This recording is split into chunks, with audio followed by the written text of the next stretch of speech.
Men are often captivated by visuals, drawn instinctively to the way a woman looks, as it is a primal form of attraction, rooted in millions of years of evolution. The shape of her body, the symmetry of her face, the way she moves. These are signals that bypass logic and strike directly at the core of male desire.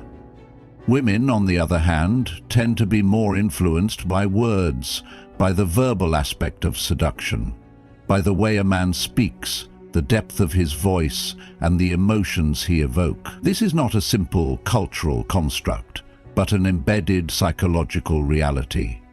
Since ancient times, men have relied on physical prowess to attract mates, while women, who often had to assess the long-term viability of a partner, developed a heightened sensitivity to words, to the subtle cues of commitment, intelligence, and power conveyed through speech. Many of history's great seducers were not necessarily the most handsome men, nor the wealthiest, but they were the most skilled in the art of language, the masters of persuasion.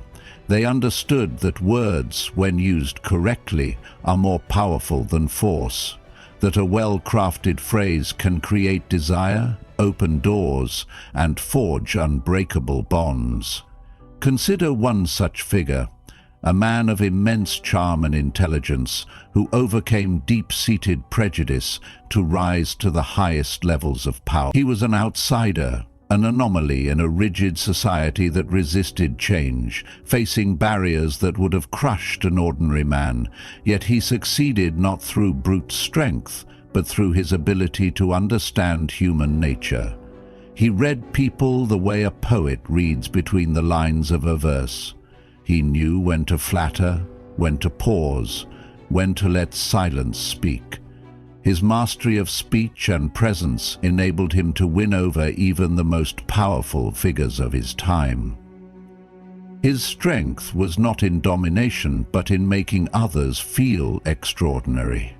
One contemporary, a sharp and politically astute woman, once dined with his rival, a man renowned for his intellect. She left the table thinking he was the most brilliant man in England, but after dining with this master of charm, she left believing that she was the most brilliant woman in England. That was his power, the ability to elevate others, to make them feel seen, valued, and special. He understood that the deepest human craving is not for wealth, status, or pleasure, but for recognition. People do not remember what you said or what you did as much as they remember how you made them feel. To master the art of seduction, to wield true influence, one must learn not how to impress, but how to reflect the greatness in others. True influence does not come from superiority or argumentation, but from the ability to draw others toward you. Many make the mistake of thinking that constant presence, persistent attention, and overwhelming displays of affection will win someone over. But this is a sign of insecurity, not strength.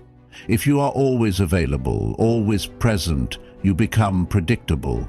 Predictability breeds complacency, and complacency kills desire. Desire is not sustained by excess, but by absence.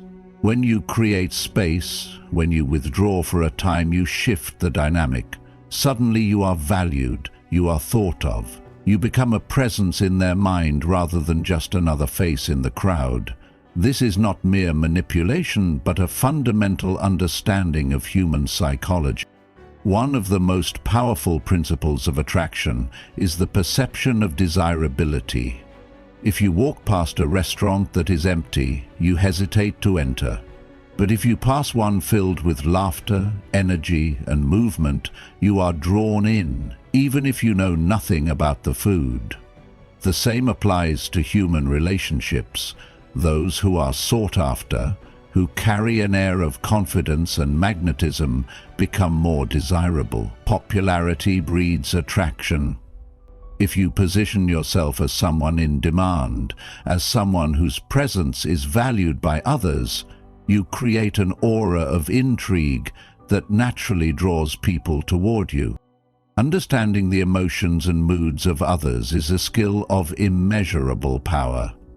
You may not be able to read someone's thoughts, but you can sense their emotions, the energy they exude. If you are open enough, if you listen beyond the words spoken, you will grasp the subtext, the intent, the deeper meaning behind what is being said. When you master this, doors open effortlessly, opportunities arise, the world itself bends to those who understand and navigate the emotions of others with skill and precision. Among the greatest seducers in history was an actor known for his effortless charm. His secret was not in calculated words or deliberate actions, but in his complete lack of defensiveness. He carried no tension, no resistance. He was open, uninhibited, and accepting. In his presence, people felt free, unburdened.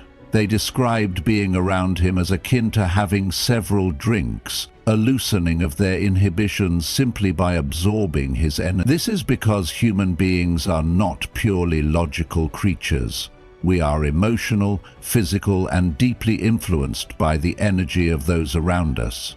If you can learn to control your own energy, to exude warmth, confidence, and presence, you will naturally draw people in without effort.